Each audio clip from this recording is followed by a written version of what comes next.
साथियों नमस्कार। मैं कवि सीएल दीवाना फिर आपका यूट्यूब में स्वागत है। आइए सुनते हैं कविता जिसका शीर्षक है फिर घर वापस आए थे। बचपन की मासूमियत को देखकर हर बच्चों में बचपना याद आ जाता है। बचपन की मासूमियत को देखकर हर बच्चों में बचपना याद आ जाता है। मैं गया बच्चों के साथ मेला देखने के लिए वहाँ पर हर तरह की दुकानें सजी हुई थीं। मैं गया बच्चों के साथ मेला देखने के लिए वहाँ पर हर तरह की दुकानें सजी हुई थी। मेरा बेटा खिलौना के दुकान में रुक गया, फिर बोला पापा जी। मेरा बेटा एक खिलौने की दुकान में रुक गया, बोला पापा जी मैं ये खिलौना देख रहा हूँ, आप पसंद करो ये खिलौना कैसा है। मेरा बेटा एक खिलौने की दुकान में रुक गया, फिर बोला पापा जी मैं ये खिलौना देख रहा हूँ, आप पसंद करो ये कैसा है। मैंने खिलौना देखा वाकई अच्छा था। मैंने उसका जब भाव पूछा, दुकानदार बोले 5,000 रुपये का है।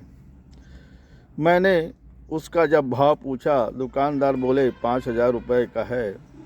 मैंने कहा दूसरा कोई खिलौना पसंद कर लो, फिर आगे भी चलना है। मैंने कहा दूसरा खिलौना पसंद कर लो, फिर आगे भी चलना है। मैंने बोला दूसरा खिलौना पसंद कर लो, फिर आगे भी चलना है। बच्चे ने एक खिलौना पसंद किया। मैं दुकानदार से भाव पूछा, वह जवाब दिया 1,000 रुपये का है। मैं बोला ये खिलौना पैक कर दो। बच्चे ने एक खिलौना पसंद किया। मैं दुकानदार से भाव पूछा, वह जवाब दिया 1,000 रुपये का है। मैं बोला यह खिलौना पैक कर दो। मुझे अपना बचपना याद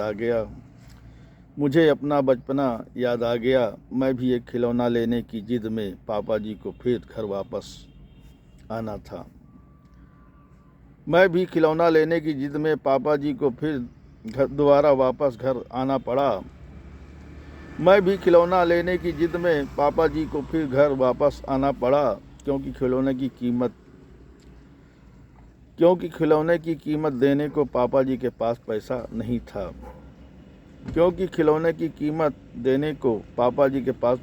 था। मैं वहीं जिद करके बैठ गया था। पापा जी ने बहुत समझाया था, बेटा और कोई खिलौना ले लो। मैं जिद में आ गया रोने लगा।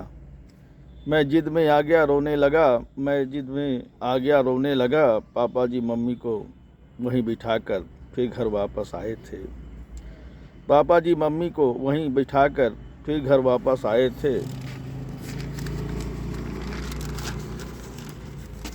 खिलौने की कीमत लेकर आए थे।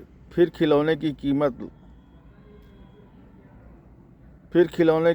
लेकर आए थे। मुझे फिर खिलौना दिलाया था मेला में। कहता है कवि सीएल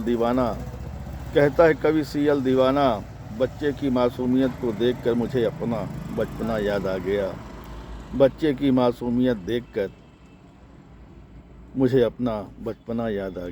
मुझे अपना बचपना याद आ गया।